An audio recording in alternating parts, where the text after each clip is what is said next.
Welcome to the Period Besties Podcast with Stasha and Katie. Think about it as chatting with your best friends about all the TMI stuff you've never talked about before with two period coaches who've been helping hormones collectively for over 20 years now. I'm Stasha. And I'm Katie, and we're pulling back the curtain on what it's like in the world of menstrual coaching. From puberty to menopause and everything in between, we're here to show you how period coaching can save the day. We'll share practical tips and information you can put to immediate use to improve your hormones and happiness. We're removing the mystery, ending the taboo, and shining a light on just how powerful period coaching can be. So whether you need period coaching or are considering becoming a period coach yourself, these episodes are going to help you. We'll share stories, coach live on air, and bring smart, savvy guests to share their wisdom too. Let's start today's episode.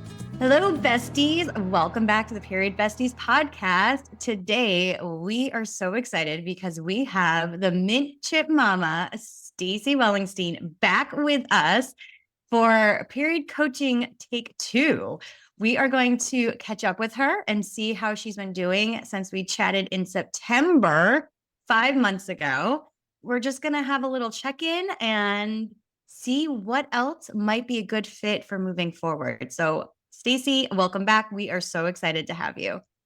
Thank you, thank you, thank you. And I have to tell you guys, I have done so many podcasts in the last 5 months, and this podcast is the one that I keep coming back to that has had the biggest impact on my life, that as I've become obsessed with eating and talking about seeds. Everyone that I meet that has ovaries, I'm like, do you know about seed cycling? Let's talk about seed cycling. Let me text you these pictures.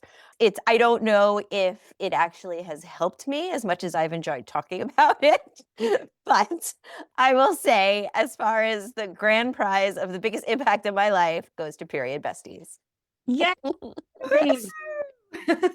I love that. I love that. So for a quick recap, for anyone that just might be tuning in now, be sure to go back. We'll link her previous episode because we got deep. We talked all about PMS rage. We talked about how we're all getting to that point of perimenopause. Things are shifting and changing. We're noticing bigger emotions. We're noticing different things that are going on with our body. We're noticing less patience, more irritability. And we talked a lot about that inner monster that just comes out of nowhere and how we're not alone in this journey. And for anyone that is listening, late 30s, in your 40s, we are in the perimenopause stage. And yes, things are shifting and changing. And I love that we are having this conversation. And for so many years, nobody really talked about this stage. It was just menopause, but there's lots of changes leading up to that point. So we talked about keeping blood sugar balanced. We talked about seed cycling. We talked about just a lot of extra self-care and what that looks like, more in the terms of having better boundaries. Massages are great, but if you're overscheduled, you're going to drive yourself a little crazy. Stacy, fill us in on how you were feeling. And 5 months seems like a long time, but it's not, especially with the holidays, right? We had Halloween, Thanksgiving, the December holidays, and then January was a year. I don't think I've ever in my life seen so much about January being the longest decade ever. But it seems like that was just the common thread across everyone globally. I have to say that my January, for the most part, I don't think was anything so special, but I just was laughing because it did feel like it was several years long and everyone was talking about how it was several years long. But I think at this point, especially if you have kids going all over the place, every day is its own year. And you just need to make it through and get to the end of the day, put your head on the pillow and fall asleep. So a lot has been going on. I feel like, as I said before, I feel like my thoughts have shifted so much after our call because you guys gave me like such interesting, specific information that was very easy to follow. I can understand eat protein. I can understand eat seeds. That's pretty easy. Not complicated, cheap, easy, at Trader Joe's. All of these things work within my wheelhouse, as they say. I even joined the gym in January, which is so cliched, but I was peer pressured by my child. And this is what's funny. So this is, I think, what's the funniest thing. I've been doing the seeds. I've been eating the protein. I've been exercising. I've been going to this gym now 3 times a week, doing all these classes. You would think I'd be like, oh my God, I gained 5 pounds. That's surprising, right? So that was unexpected. And also, I feel like my face has gotten puffier to the point that I went to an ENT and I had a CAT scan of a sinus because I don't know if something's going on. But I know that puffiness is a symptom of perimenopause. But so I feel like I really wish that I could say, oh my God, all these things are better. I feel so much better. But I think it's been more of an eye-opening thing that I am much more focused on what I need to do to make my body feel healthy. I think that I have felt healthier. I think that whether all of these seeds, and I'm so down with the seeds, are actually helping or it's psychosomatic, I don't know. But I almost feel like it's an actionable item I can do every day where I can control the ups and downs of my body. And trying to do those simple things at least gives me the control over what I feel like I can't control. So, so with that said, and I know that we touched base a couple weeks or like maybe a month or two ago about this, the pumpkin seeds, which have of all 4 seeds, pumpkin seeds are my favorite. So I felt that once my cycle, the half point came of my cycle, and you're supposed to switch to the other seeds, I felt like my body really missed the pumpkin seeds. And we spoke about this, and I said, "That's so funny. I don't know if it's just like my body." And I'm a big believer too that like your body tells you what you need, and if you're in the mood all of a sudden for something random, that's because your body's in the mood for it. I was like, I'm just gonna keep eating the pumpkin seeds, and then I felt so naughty because that's really lame.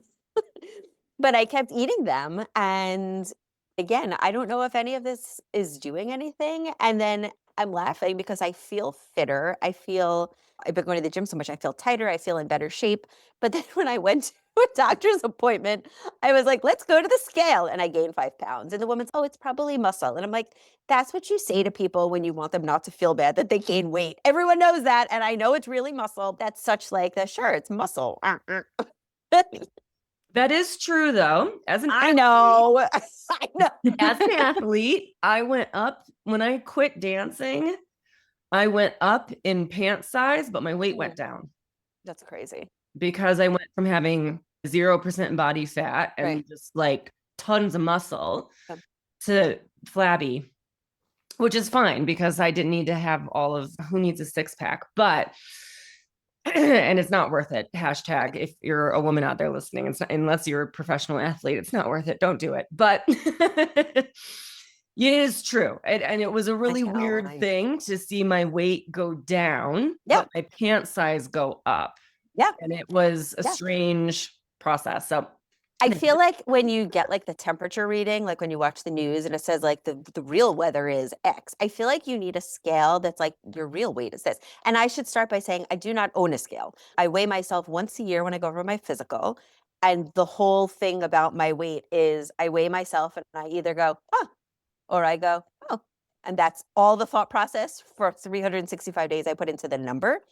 But every year I'm like, "Oh, I'm surprised. I would have thought that it would have gone up or it would have gone down." All right. Anyway, that's the whole process I put into it. But I was surprised because, like I said, since I joined this gym in January, I was like, okay. But it would just be so interesting if you had like your real weight, which would be like weighted for your muscles, right? Or maybe that's the BMI. I don't know. But now BMI is, you can throw that away. That's old pseudoscience, frankly. But how your clothes fit.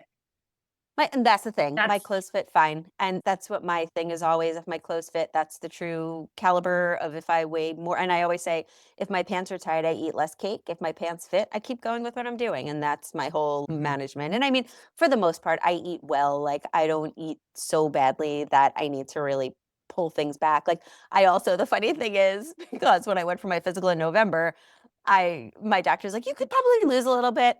He's like, "You don't look like you're this number, but I feel like you could lose a little bit." So and I said to him, I'm like, "I know that this sounds so dumb, but how do I lose weight? Because I've been doing everything one does that you would think would make one lose weight, but it's not." And so he's, "Maybe just reduce your portions." And I'm like, "That's easy. That's an actionable item I can do." So I've been reducing my portions and I gained 5 So I reduced my portions, I'm exercising, I'm eating better, I'm eating more protein, and I gained 5 pounds. But again, it's more just like funny than upsetting. And the other thing is I was doing some research, like I'm a big fan of Greek yogurt. And so I have Greek yogurt every morning with all of my seeds and some granola. And I was looking at, because I prefer the whole milk Greek yogurt from Trader Joe's, like the regular plain basic one, the blue and white one. And I was doing some research of should I be eating the fat free? But then there's all these conversations about the whole milk one is more healthy. So this and that. And so I was like, all right, I like the way it tastes better. And if it's healthier, I want to eat it. Like I'm eating Greek yogurt specifically for the health benefits. So I want to continue with that with the high protein. I think the protein might be the same in both of them, but yeah, so that's where I'm at. Yeah. I have a quick question. We can go back to the movement and the exercise and body and things like that. But how has your cycle been? So I think when we spoke in November or in September, I was on the birth control pill, or did I go off of the birth control pill? I think you had just come off of it. I had just come off of it. So so just to go back a little bit, when I went for my annual over the summer, I talked to my doctor about perimenopause, and he basically placated me and said, we'll put you on birth control. And he said, your choices are a birth control pill or an SSRI. And I said, no, I guess I'll try birth control. And then once I agreed to that, I just had endless conversations with people about how that is a Band-Aid to a problem that doesn't need to be solved with that. So I was on it for a couple months because I was like, you know what? It's not that big of a deal. Let me at least see. And if it's solving all of my problems, then hooray.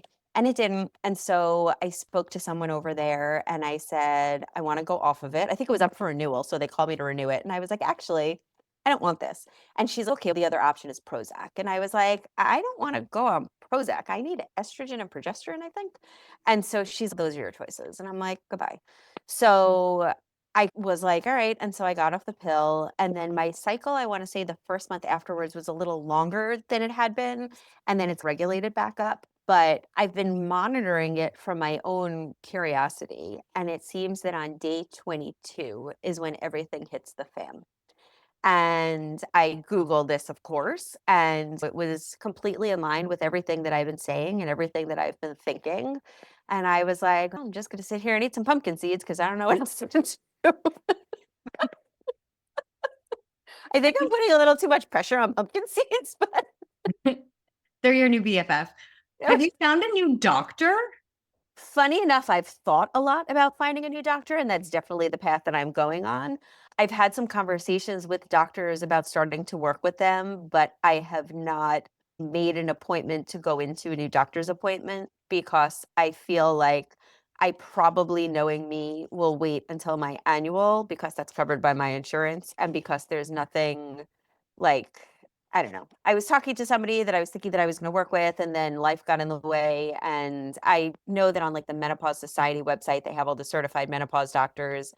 And then I was trying to find someone cross-reference with my insurance, and then I got distracted, and then I asked someone else, and I got a name, and she didn't take my insurance. So it's been like an ongoing battle because as most of these specialized doctors are either not taking insurance or harder to get into. So I think I need to just sit down and say on my list of my 8,000 million list of to-dos of taking care of everyone else, I need to just do this.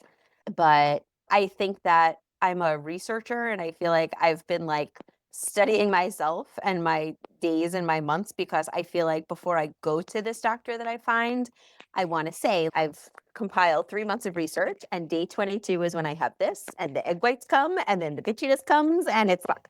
And so I almost feel like I've been collecting that data because I want to go into that meeting having a lot of information. So it's not just, oh, let's just monitor your cycle. And that's where I am. Love that. Stash and I are huge believers in charting, and the more information that you have about your body, so helpful. But something else that we both started doing too is progesterone, and it's been life-changing. How though? How are you taking it? Capsule. But like over the counter, you buy it or? No. So doctor. Yeah. So it's hormone replacement therapy. It's safe. It's like you want to make sure that you're getting the one that is just progesterone and not anything else. But it's been really, I won't speak for Stasha, but it's been really helpful for me. And I'm not going to say my PMS rage is completely gone just because I'm going to be 46, right? And like I have 4-year-old children, but I do feel like I've been on it for a good amount of time. It's about the 6th or 7th cycle that I've been cycling. So I start, whether I ovulate or not, around the time I usually ovulate until, I'm cycling it. So I'm stopping before, like a few days before I would hope to get my period. And you only take it for a couple of days a month. yeah.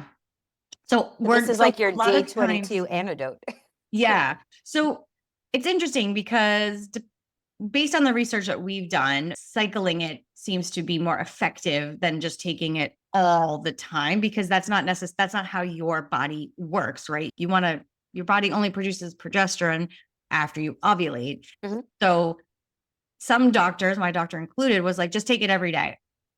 Doesn't matter. And I was like, no, I think it makes more sense to do it this way. Yeah. So that's the way that both Stasha and I have been doing it, but definitely noticing a shift, even though up until the fall, I was still pretty much ovulating every cycle, and now I'm not anymore. So it's definitely shifted, and I'm glad that I have that in my toolkit for my hormones. This is, it stopped. You stopped ovulating naturally, or because you think that the progesterone? No. Okay, so not related to the progesterone. Okay. No, not at all. Yeah, okay. It's just that's what happens. Like my mom said, she went through menopause at 50, and this started happening to her too. A few years before. Yeah. I feel like, I wonder if I could just call my doctor and say, I want this. Because I've said to him the last 2 years, I want an estrogen patch. I want something. I need hormones. I'm like, I'm coming to you and saying, I need this. And he's, go on birth control. So I know. And I feel like I just have been so frustrated that I don't know, but that's exactly what I'm looking for. This is exactly why I went to Planned Parenthood, because I had that same conversation with my doctor, and my doctor was like, that's not what I do OBGYN things. I was like, okay, then I'll just go to Planned Parenthood. And I did have to go a little bit roundabout. I told her about, the endometriosis and blah, blah, blah. And she was like, okay, I'll give you the prescription for progesterone as if I would for anyone with endometriosis, which is 30 milligrams daily. Okay. And I said, okay, but I'm going to take it just in my luteal phase. And she was like, you can do whatever you want with it. I'm just going to prescribe it to you like I would for see you later. Right. And you can do what you want. So yeah, so that's what I've been doing too. And that's the thing with perimenopause is if you're not tracking ovulation, you won't know that you're skipping ovulation because you'll still get your period. Right. And it might my ovulation is a loud and clear ovulation. But that's the other thing though about ovulation is that your body will attempt to ovulate. You will have the cervical mucus of ovulation. Mm-hmm. You will have the libido of ovulation. You will have the energy level of ovulation, but you still might not ovulate. Really? Really. Huh. Okay. The only way to really know is by tracking your basal body temperature. Yeah. And then if you don't do that, you'll still get your period. Maybe a day or two later than normal, but most people would never even realize that. That's interesting. So I've been tracking my cycles for a long time. And every couple of years, I have a 31-day cycle. And it's been happening for over a decade. Oh. I would not have known that last year I skipped my very first ovulation ever because I got my period on day 33. 2 days longer than my than my longest cycle. Not a big deal, not really out of the ordinary. And I got my period and everything was normal as far as same flow, same symptoms, same everything. So I would not have even known that I had skipped ovulation, except for the basal body temperature told me. So I'm doing the same thing as Katie. I'm taking my progesterone. I'm waiting to make sure that I haven't ovulated. So it's only happened once so far. But I waited until I was sure I hadn't ovulated. And then I was like, okay. And then I just took progesterone until, I don't know, I'd have to check my notes, but probably until like day 28. Normally I stop on day 24 because I generally get my period somewhere around day 26 to 28. So I usually stop taking it, or I'll even taper it off. I'll go from 30 to 20 to 10 and then taper it off around day 24.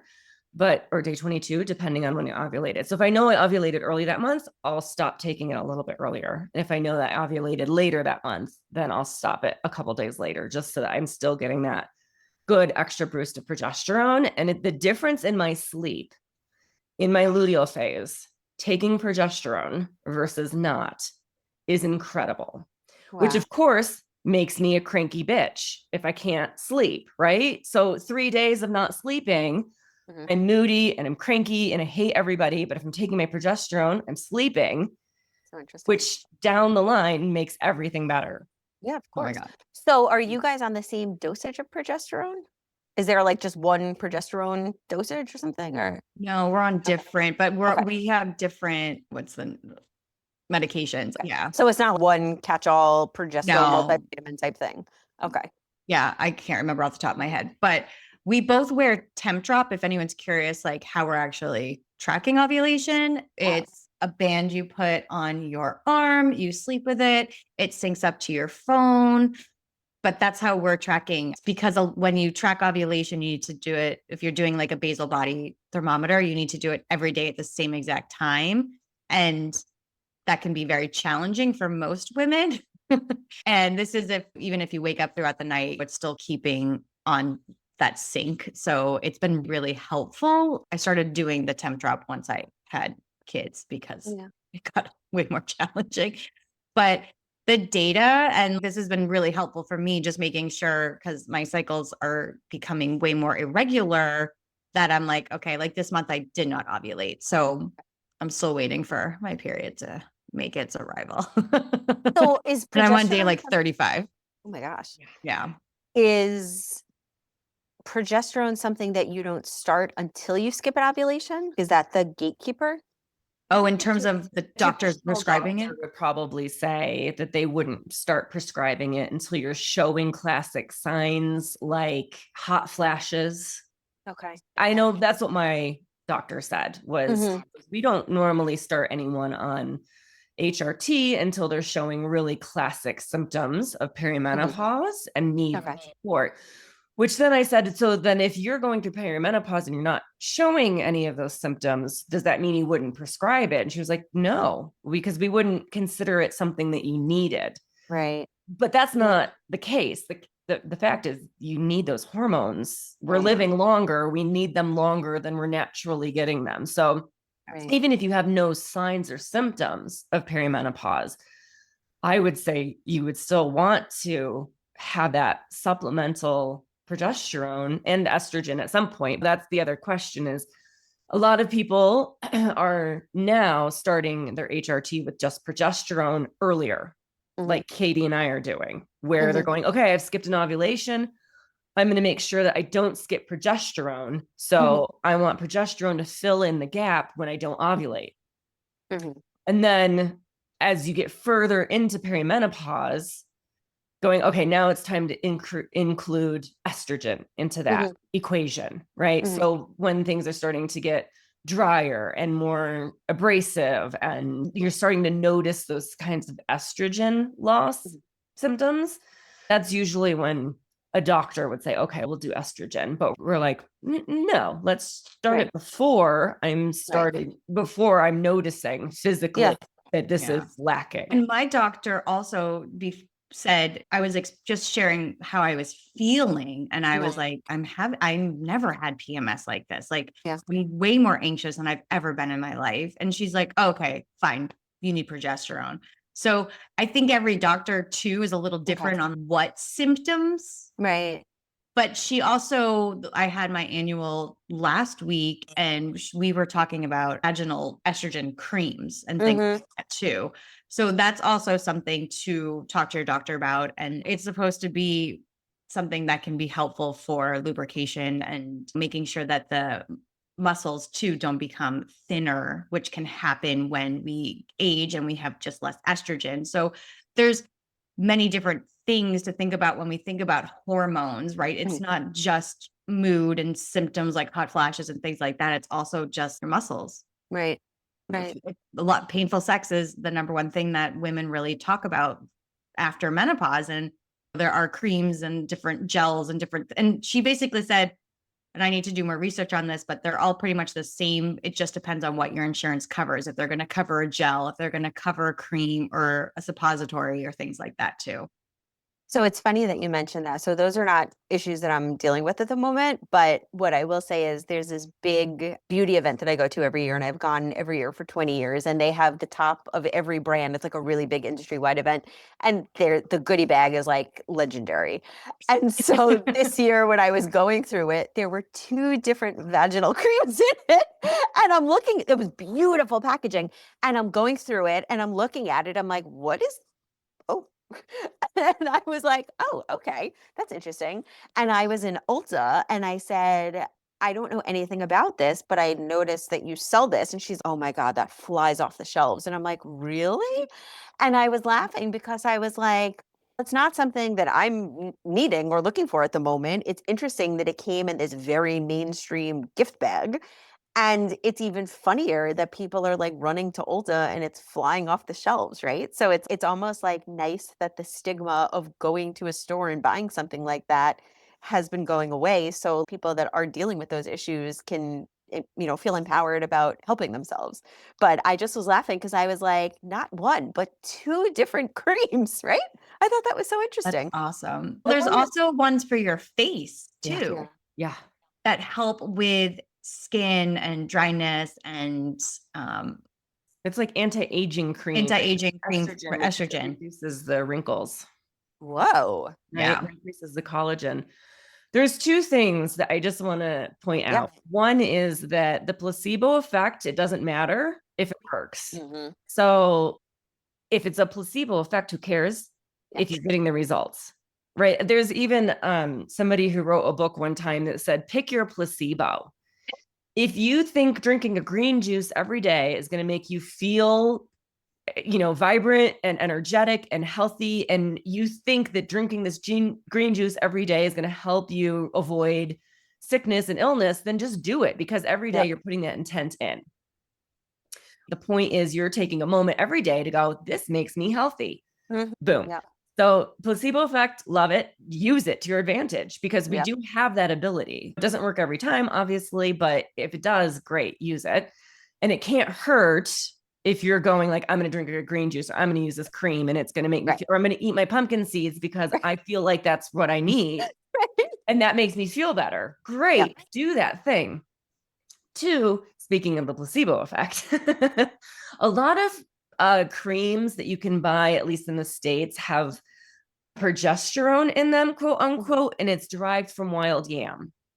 Mm. Wild yam has actually been studied, and it has no more effect than the placebo effect. A lot of those over-the-counter creams that you could buy maybe at Ulta that have progesterone, quote unquote, in them, you'll see it's derived from wild yam, and wild yam actually has no more effect than the placebo effect does. Again, I have had clients who were like, I'm taking wild yam and I'm feeling better. And I was like, great, keep taking it. Because it worked. Yeah. And I said, all right. And if you find that it's no longer working, then let's move on to a bioidentical progesterone and go through your doctor. Yeah. Because that might just be what has to happen next. And that's fine. But it's technically not the same progesterone. It doesn't actually have the same effect in the body. So a lot of times we take wild yam supplements because that's very much like your grandmother's herbalist. It's very popular. It's in a lot of, if you look at women's supplements, it's in like, for that. Yeah. So it's funny that you mentioned wild yam having nothing to actually do with wild yam. But last night I was going through trying to find an emoji of a flower. And I turned to my daughter and I go, there's an emoji of a sliced yam. And she's like, I don't think that's a yam. And I'm like, it's not the eggplant. I know which one's the eggplant. I'm like, this is literally a sweet potato cut in half. Why is that an emoji? Is that in conversation so much that they need to have an emoji about it? Have you ever noticed that before? It's like a sliced sweet potato. And then you type in yam, it comes up. It is in with the food emojis. And I think because it is a very big food staple in other parts of the world. But who knew, right? I think tonight I need to have yams because that's the universe telling me that. They're very good for you. I know, I love those yams. Like, we should all be eating them. I like the purple Japanese ones from Trader Joe's. Oh, But your Trader Joe's people, aren't those so good? Yeah, those are delicious. In luteal, we should be eating sweet potatoes, yams, something basically every day. Okay. I could eat them every day. So my daughter has a friend who has a baked potato that she makes fresh every day after school as a snack. And so she wanted to start doing that. And I'm looking at her and I'm like, this is so weird. And yet, as I'm watching you and judging you, I want a sweet potato because it's such like an odd after school snack. But who Great doesn't love snack. just a big fat baked potato, right? God, I could eat that every day. I could eat a potato every day. If someone were to ask me right now, what's the number one food you could eat every day for the rest of your life? Some sort of a potato. And do you Okay. eat it like a hand fruit when you make it? Just pick it up and what are you doing? I'm like, it's a hand fruit. Let's deal. Just yesterday, I saw somebody saying, I know how I can make you feel better. Potato. Imagine yourself eating a potato, a bag of crisps, a bowl of chips, a baked potato. And then at the end it goes, I bet you feel better now. Maybe it's like people need to stop looking at service dogs and have a service potato. It's easier to bring on an airplane. It's just my potato. Just having my potatoes, my daily potatoes. She flies with me everywhere. Yeah, again, going back to what I said before, I feel like if you're craving a potato, there's probably something in that potato that your body needs at the moment. So 100%. I think, and that's why I don't really limit the things I eat. If I'm craving something, I eat it because I feel like something inside of me is saying you need this. And that might just be a piece of chocolate. And I think there's limits to everything. And if you have just like sometimes a small piece of anything, nobody cares, right? But all right. So I just want to clarify something, Katie. You said the progesterone, when you started it, had you already spoken to your doctor about missing one ovulation, or this was just symptoms? And is that, again, is that the gatekeeper that you can't have this conversation, you think, until you miss one? So I am trying to remember. I think that I had not skipped ovulation yet. Don't quote me on that. I'm going to have to Okay. like go back and look at everything. Okay. But I was having the PMS rage that I've Okay. never experienced. And I was also very anxious that I feel like I've always been an anxious person. It's genetic, but it was like a lot more. And it was similar to how I was feeling postpartum. So I knew that Something was off. something was off. Okay. And my blood work does not show any of this. Like I've had a ton of blood work. Mm-hmm. So she was like, she's a believer in treating the symptoms, not just the blood work. So Okay. I also am doing blood work because I want to just see where I'm at, because I know I'm going to want to do estrogen at some point Mhm. within probably the next year or two. So Mhm. I'm keeping track of my estrogen and doing all of that. But in terms of blood work, nothing showed. I just Yeah. was like, and that's what I think is so important, is finding a doctor that really listens to you and is not everybody is going to have hot flashes. Not everyone's going to have the rage. Right. Stasha said earlier, like some people go through this and not notice anything, but that doesn't mean hormonally that their bodies Right. are okay, Right. you know? So I think it's like really finding a doctor, practitioner that is listening and connecting the dots of what you might not be saying because you haven't experienced and or you don't know that's a symptom. There's so many, there are hundreds of different symptoms of perimenopause. So you might be feeling just more off lately and you can't really describe how you're feeling because you can't connect the dots because you can't remember words. So how are you supposed to remember that when you're talking to your doctor? Yeah. Right? If you're not writing it down, if you're not tracking it, Yeah. and or not knowing that's also a symptom Yeah. of perimenopause. It could Well, just be yeah. I'm tired, I have kids, I have a stressful job. Yeah. That's why it's like the whole thing. Oh, I'm sorry to interrupt you. I was just going to say, I feel like my face has been puffy. And when I've gone back and looked at pictures from like a year ago, I'm like, I think my face looks so much thinner then. And I don't think that it's like a weight gain. First of all, I think half of my face is more swollen than the other, which is why I went for the CAT scan. But I was like, I feel like something's just off, right? And I can't articulate it, but I just feel that there's something that's off. And so I need to, maybe today's talk will propel me to go find someone afterwards on my insurance. But like so what I was going to say is this whole world of perimenopause has been so much on the forefront of my mind that there was this, I don't know, a perimenopause, menopause online forum that I joined a couple weeks ago, and they had just like videos on YouTube that you can watch, and it was all focused on this. And some of them were really interesting. And one of the women was talking about blood work and talking about, like when's the last time that you've gotten like your FSH hormone tested? And then there was another blood test that she mentioned, and I went back because I have started going to all the same medical systems where we live, so everything could be digitized in one place, which I think is incredible. And you can go back and see all your labs. And I went back and looked, and I had not had that tested in any of the last bunch of years. So I messaged my regular doctor, not my OB, and I said to him, I would love it if you could put in an order for FSH, and then another one, which I can't remember, but you guys will probably know what it is. And he wrote me back. He goes, happy to do it. I'm going to put the order through for you. But just so you know, these are things that sometimes aren't covered by insurance. So before you go in for the test, like just call your insurance company and work it out. And of course, I was thinking, like, I'm sure if this was something for a man, it would be covered automatically in insurance.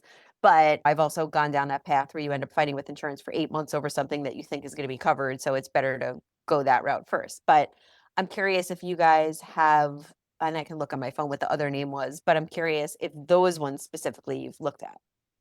Probably LH would be my guess. That might be. Follicle stimulating hormone Yeah, and luteinizing hormone. that might be up. Those are usually the two. Yeah. I had those tested along with everything else. Okay. And they were all covered by my insurance, but you can do Dutch test, which is not an insurance thing. And I'm saying this more for the listeners. Mhm. If you are unsure, and if you, oftentimes going through the doctor, blood work costs way more if your insurance won't cover it than if you do it like independently through the Really? Dutch test, which I know is crazy and the healthcare system sucks here. But if you are fighting with your insurance company and you think that there's a possibility that they won't cover it, it might be actually cheaper to just take them out of the equation completely, get a Dutch test done. Last time I looked, it was like a couple of $100 for a really comprehensive hormonal panel. I'm not sure what the prices are these days, but it was much less than what the other place was going to charge me if my insurance wasn't going to pick it up. It was like $1,000 or $2,000 or something crazy to go through my doctor like normal, but without my insurance picking it up. What is it when you say Dutch test? What does that mean? It's a dried urine something test. Saliva. Oh, Yeah. so Dutch is like a It's an acronym, yeah. Acronym. But they do actually, if anyone is listening, if you have not listened to Dr. Carrie Jones' podcast episode, go back, because she was working with them for a really long time and doing the analysis of tests and working with people and stuff. So you can even get a consult through them. You can fully contact them, say, this is what's going on. I need to get some tests done. And they'll take you through the entire process. And it will be cheaper than if you go through your doctor, most likely. They're like an independent contractor that does this. Yeah. Mm-hmm. Yeah. It's just a weird thing in the US system. But yeah, if you can get your FSH and your LH tested, that's really good. And it's an indicator. In perimenopause, they go up, which is why you end up with people in perimenopause getting pregnant, having twins, like fraternal twins, unlike Katie, because your FSH, the follicle stimulating hormone, goes up. And it's stimulating more follicles than during your like technically fertile, quote unquote, years. Yeah. So a lot of people end up who get pregnant in their 40s, late 40s, and then end up with fraternal twins because more than one egg is being fired off every month. Wow. Yeah. I was trying to see what the test was. I can't find it. Yeah. Yeah. We'll link it. Yeah. The other thing, did they do a full thyroid panel if you're feeling like you're... I'm pretty sure they have. I feel like the thyroid I've had tested, and I feel like I always mention that I want him to add that into my normal blood work when you have a physical. And that's always much like you, like all of my blood work has always come back normal. The only thing that's ever been abnormal is my cholesterol. So I'm on a statin, but that's genetic. But otherwise everything always comes back normal. Go back and look and see if they tested just your TSH, or if they did T4, T3, free T3, free T4, like more than just antibodies. Yeah, antibodies. Yeah. Okay. Wait, they don't unless you specifically get in there and ask for it. So you said thyroid, and then what were the other ones you said? It's a full thyroid panel. Oh, okay. Yeah. And that full thyroid panel covers all of these. So I don't need to say individually each of these things. I would definitely make sure they're going to check your antibodies. Okay. Yeah. And then you said like T3 or something like that, or is that just part of the panel? It should be part of the panel, but we can send you a quick email. Oh yeah, that would be great. Yeah. Thank you. And we can like share too. Yeah. But it definitely, the thyroid antibodies is TPO and TPA. Okay. Yeah. But if you're seeing puffiness and Yeah. or weight gain too, can be because the thyroid is off, which can happen in perimenopause a lot. And if you're not getting a full panel, they might not catch it. Yeah. Because your TSH can be within the range, whatever TSH, range that's they're it. looking at. Yes. SH. So that's something to think about. And depending on where you are in your cycle too, and when you weigh yourself, like you Right. usually are retaining more fluid Yeah. towards the end of your cycle too. Yeah. If Oh, you yeah. were to weigh yourself, anyone that's listening, if you were to weigh yourself every single day, same exact time, ate the same foods every single day, you would weigh different every single day. Yeah. I feel that when you know that it's leading up to your period, I feel like I bloat out. And then the day before my period, it's like, when I like deflate, it's crazy. And I'm always like, oh my God, did I gain weight? And then I get my period and I'm like, oh no. And I do the squeeze my stomach test. That's the scale that I use. If it's a big handful, oh boy. If it's less than a handful, okay. What kind of exercises are you doing?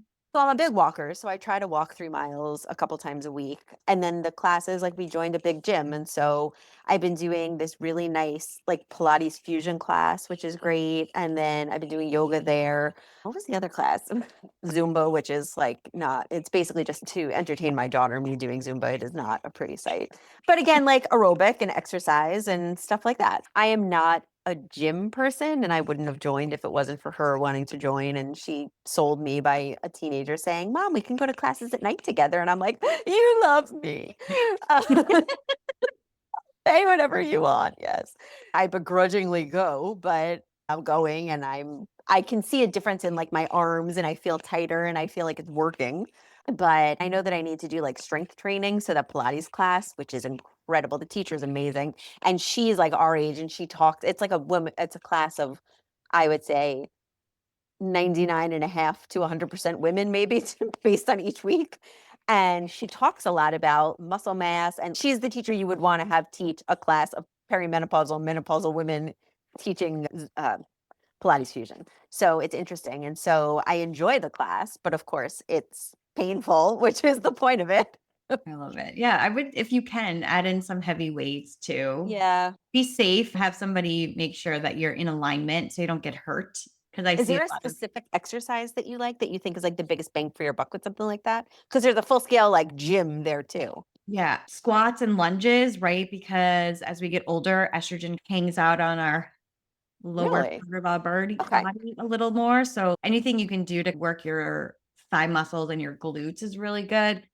And then just building strength and using weights just so that you're creating more muscle is so important, not just even for how we look physically, but our bone structure as we get older, and keeping that core, not the six pack. We're not trying to get a six, but just like the balance Inner that strength. we Yeah, need, like keeping that core strength so that when we are older, we also stand up and we like have a good skeletal system.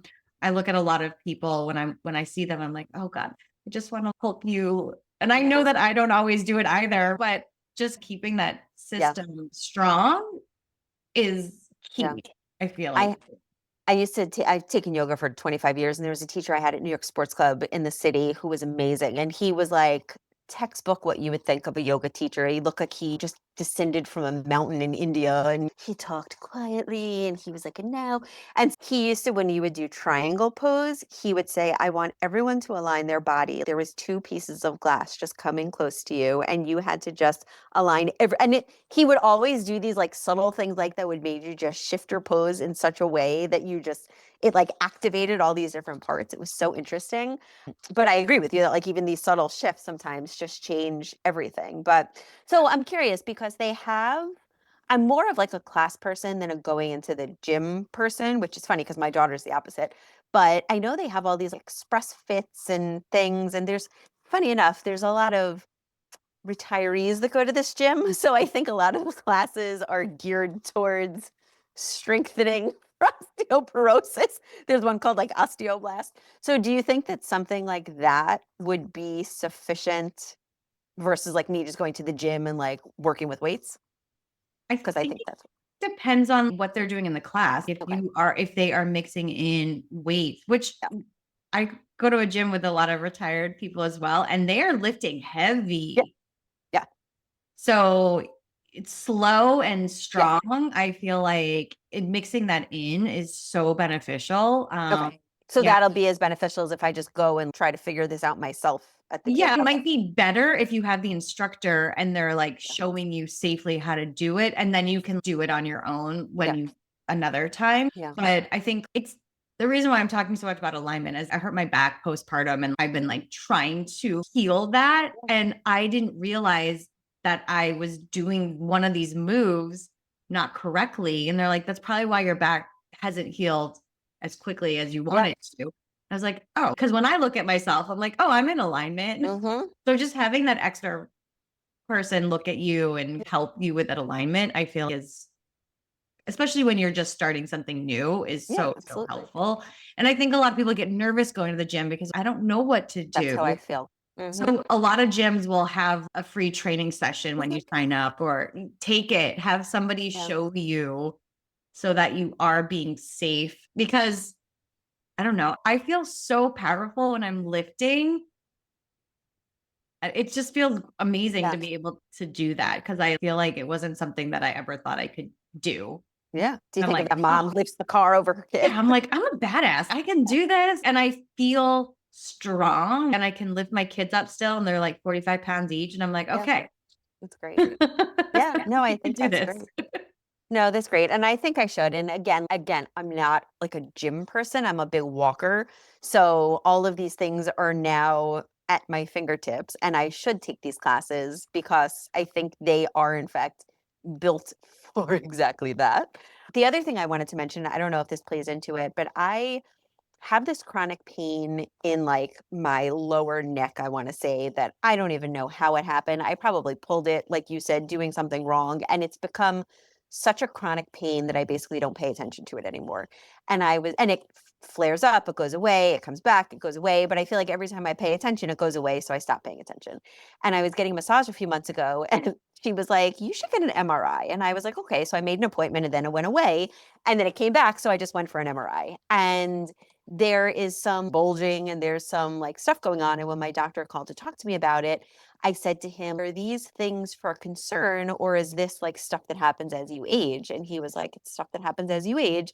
And I said to him, when we initially had this conversation before I went for the MRI, you gave me a prescription for physical therapy. I'm like, so does anything change now that we have the puzzle piece of what's exactly going on? And he's like, no, you go for physical therapy.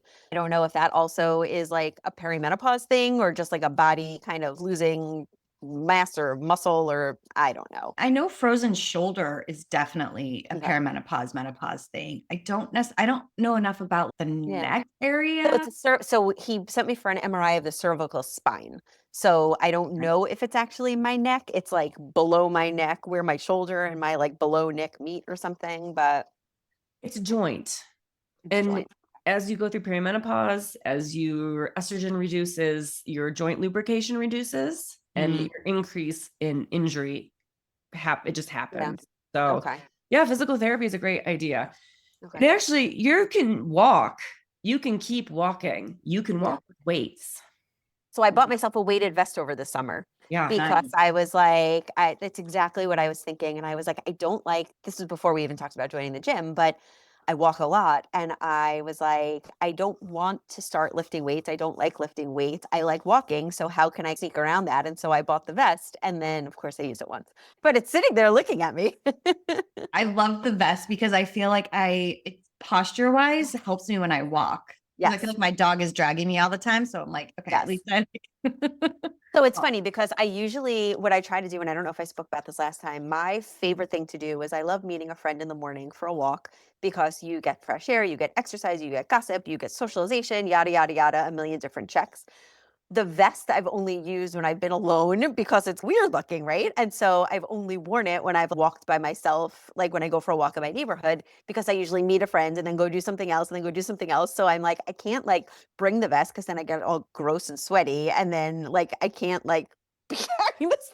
It's just like an awkward extension to bring, right? But how do you work it into your daily routine? I feel like everyone's wearing them. Yeah, it's like on trend. Yes. Yeah, I don't know. So I find like just wear it. I don't know. Yeah. There's also like the ankle weights you can use. Like the wrist weights. Yeah. Yeah, those kinds of things. I don't have a weighted vest. I gather firewood in a backpack. Yeah. That's the thing. I think it's all came about. I walk in the forest, I have an empty backpack, and then I fill it up with firewood. And by the end, I am wearing a weighted vest full of Well, firewood. it's funny. I feel like this all came about because I was reading an article about how this is like the new fitness craze, not fitness craze, but it's called, it had a name. It was called like trekking or something. It was something derivative from something they do in the army, I want to say, when they're packing or so. I don't know what it's called. So then, of course, I was like, all right, I have backpacks. I could just fill it with wood or whatever. And then, of course, you go to Amazon and you're like, well, for $20, I could just buy one. And then I was like, but I want one where it's, you can put more in, take some out, like you, whatever the word. Here we go. What is that word where you can go up and down based on how much you want? Yes. Yeah. So I have this amazing vest at a great price that's keeping my closet company. Yeah. Wear it proudly. I wonder if you could just wear it like walking around your house and like working and doing your daily. Oh yeah, definitely. That's how I do my weight training. Really? We have gallon jugs of water. So we collect rain. Again, we live up in the forest, in the mountain. Yeah. So I have a weird life, but we do water. So every day there's that old, it's like a Taoist saying, chop wood, carry water. Okay. Even in enlightenment, you still have to chop wood and carry water is essentially the saying. It's like, no matter what, no matter how enlightened you are, or how smart you are or anything, you still have to chop wood and carry water. So every day I do chop wood and carry water. So I have these gallon jugs of water that I fill up in the rain barrel and I take them inside, and I often will just lift them, do a couple of curls as I'm walking them into the house. Yeah. Put them on the ground, pick them up, put them over my head, squat up, over, back down, do a couple reps with them, do the next set, same thing. Yeah. So it's like, we think about exercise as I have to go to the gym, I have to have this intention, I have to do this thing. But the reality of the situation is, I bet you can put more heavy cans of tomatoes, a gallon jug of cider, watermelon. Like in the summer, I do watermelon squats almost daily because I love watermelon. I always have one in the house and I just do watermelon squats. That's my summer exercise, is watermelon squats. You heard it here first. Trending for the summer of 2025. Hashtag watermelon squats. Stasha, I'm going to have you do a video of that. Okay. Yes. We can all do it. And then we can do a mashup. Yes. And then you throw it. Then the next person catches it. Yes. I'm in. I love it. Oh my God. I love it. I love it. I love it. But yeah, I bet there's something that we could, everyone listening could look at their day and go, you know what? I could throw in a couple of like reps. I got small weights. I have a ton of injuries, so I'm not trying to go crazy, but I got a set of 2-pound weights. Mm-hmm.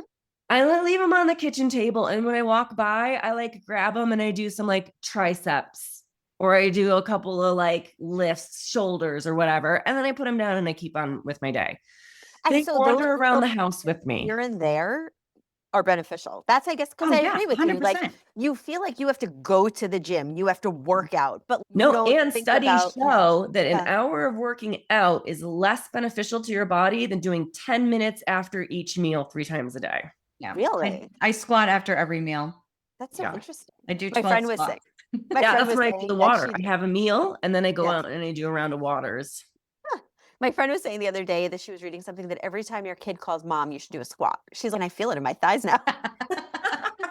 But that's so interesting because but I think that's such like a revolutionary concept that it doesn't have to be okay, I'm going upstairs to change, I'm putting my hair in a ponytail, I'm going to the gym, I'm learning how to do it, I'm doing the thing, I'm filling my water. It's so many steps that is not at all a big deal. And I'm not meaning to sound that this is so difficult, but it's all a gatekeeper of doing it. Whereas if you're just like going to the refrigerator, like sometimes I do like toe lifts or whatever they're called while I'm filling up my water. Because I'm like, because I learned this from my Pilates teacher where she's like, you could just lift up and down and it's helping your core. So as I'm filling up my water, I'm doing that. And then I'm like, I wonder if this does anything. But right. It definitely does. Squats help to oxygenate the uterus.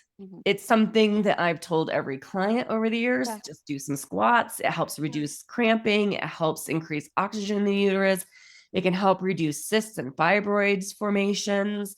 Like it can be, and of course, it's one of the pelvic floor moves. So I want to ask you one more question about that, and then I know we have to wrap up because you have to go. But when you say squats, and I'm asking from the most basic, do you mean arms out and tush down, or do you mean arms out and knees down? What defines a squat in your opinion? Your heels stay on the floor, so never drop further than your heels can stay planted. So that might mean you need to do some Achilles tendon stretches to get there, but basically just booty to the ground, heels on the floor. Don't care where your arms are.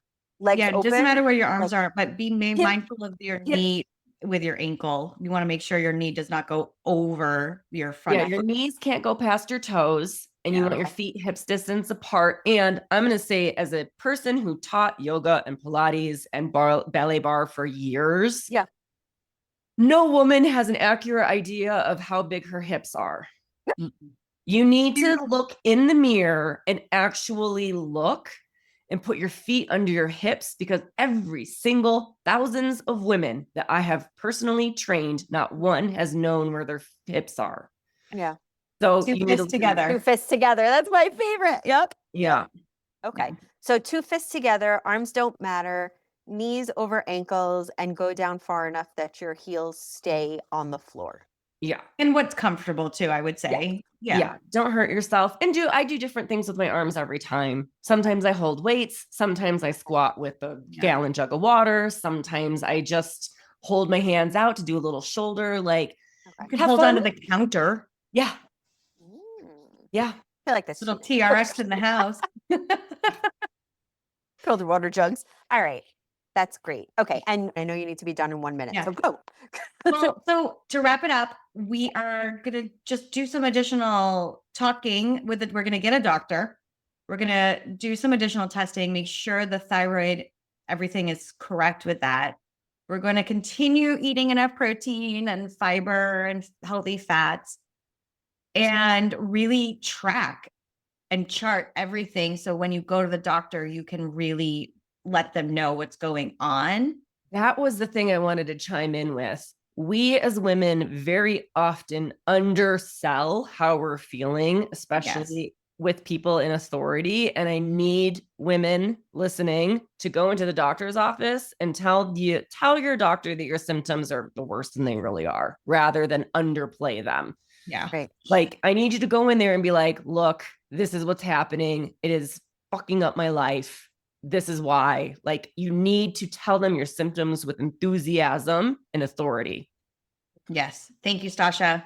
And for everyone listening, because if you always feel like this, it's normal to you. Yeah. Does not mean that you need to feel like this every single day. Yeah, so that's why I love to write things down, because hello, we forget. I can't remember anything. Yeah. Especially when you have 7 minutes with somebody trying to say everything. It's easier to be like, here. Oh, yeah. Read my list. Yeah, exactly. Yeah. We will catch up in a few months then. We'll have you back. And Part 3. See what all the doctors, all the things that you are checking in, especially MRI, all of it. We're going to squat. We'll do the watermelon squat, and then we'll have you back on. I love it. Let you go. Yes. We need to learn more about you. Okay. Go. And we already do. Okay. Go. So we're going to do a quick lightning round. But first, how can people find you? So people can find me on my blog at themintchipmama.com, the mint chip, and then mama is MAMA, and then across all social channels at the mint chip mama. And reach out to me, ask me any questions, tell me if you also like pumpkin seeds as much as I do. We can start a Pepita fan club. Okay, ask me. Okay. Number 1, self-care when you're totally stressed out. Going to the beach. What's your favorite book? Ooh, I love The Red Tent, which I haven't read in many years, but always is my go-to for my favorite book. Love it. That's a good one for this podcast. I didn't. Yeah, perfect. Yeah, the layup. Oh, perfect. And funny enough, the first person to say that book. Really? Excellent. What's the one thing you can't live without? Water. That's good. What's your favorite snack? I want to say, if I'm in the mood, the most perfect checking off all boxes are the peanut butter filled pretzels from Trader Joe's. Salty, protein. Sometimes, if you're feeling dazzling, the chocolate covered ones, but those are only like a treat. What's your guilty pleasure? That's a great question. I don't know. I'll have a drink once in a while. Maybe that. That doesn't sound so naughty. But I feel like I'm trying to be more like cognizant of drinking because I've been reading a lot about how it's not good for you. So I feel like sometimes I'm like, I'm going to have a drink tonight. And then I have half a glass of wine and I'm like, ooh. If you could live anywhere in the world, cost didn't matter, where would you move? For a finite amount of time or permanently? Both. I studied abroad in Spain and Seville when I was in college, and I would love to live there again. It was incredible. I want to feel like I'd say the Caribbean, but then I feel like after 20 minutes, I'd be like, so trees. And I loved Greece. Greece was incredible. Yeah. Those are all good. You can be a snowbird and do all three. Yeah, I love it. And also, I was just since we last spoke, I was in Tucson and I fell in love with Tucson and I fell in love with the saguaros. And I feel like I'm this newly obsessed cactus person now. And I just had such a connection to them that it was crazy. And I miss them. Made some friends. Oh, I love the desert. Yes. Yeah, just come to New Mexico. We're a blue state. Yes, please. What's your favorite season? I love the fall. Most loved and most hated food. I love dark chocolate. What do I not like to eat?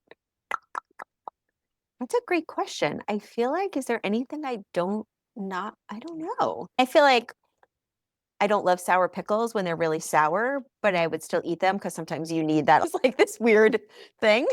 I don't know. I don't think there's any food that I really dislike that much. Okay. Excellent. Yeah.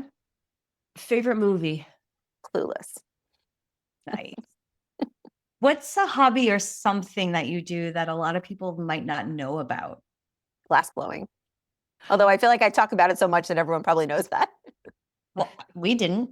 You Yeah. didn't, so that I counts. love it.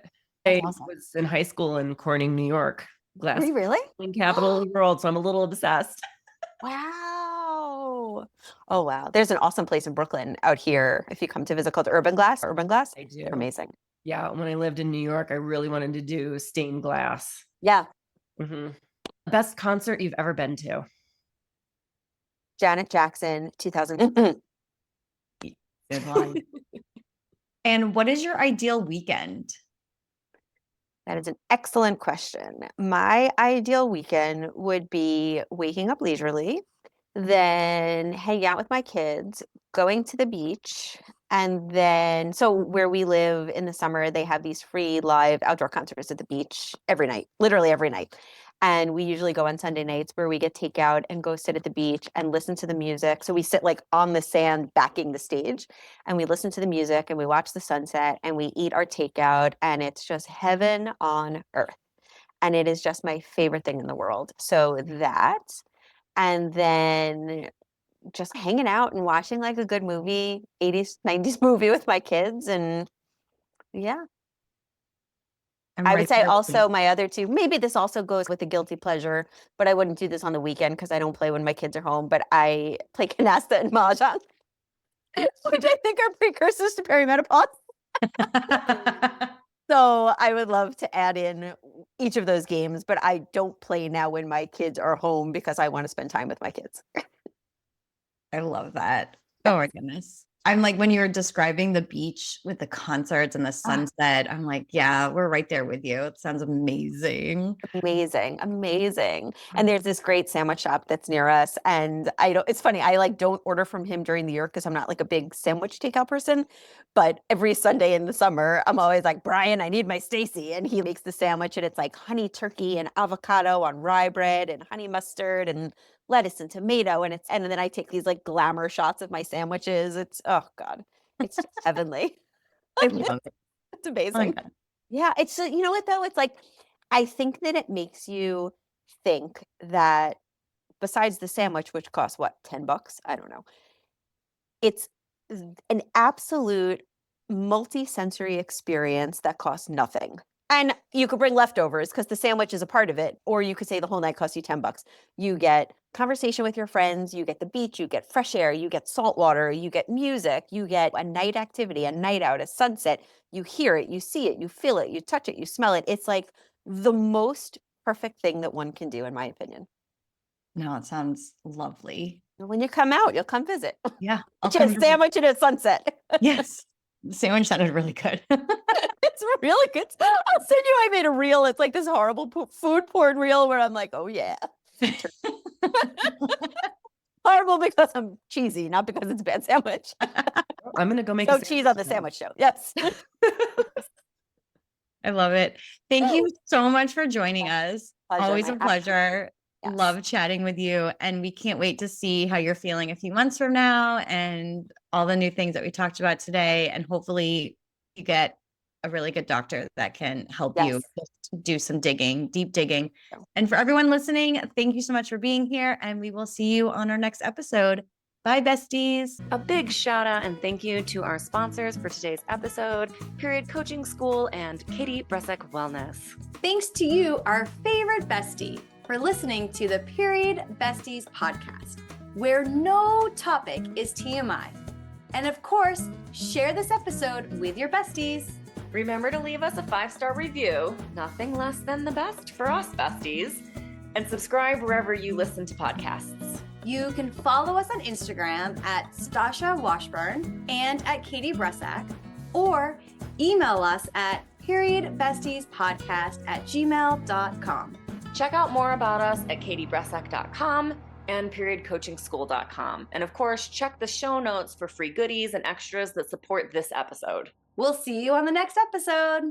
Bye for now, besties.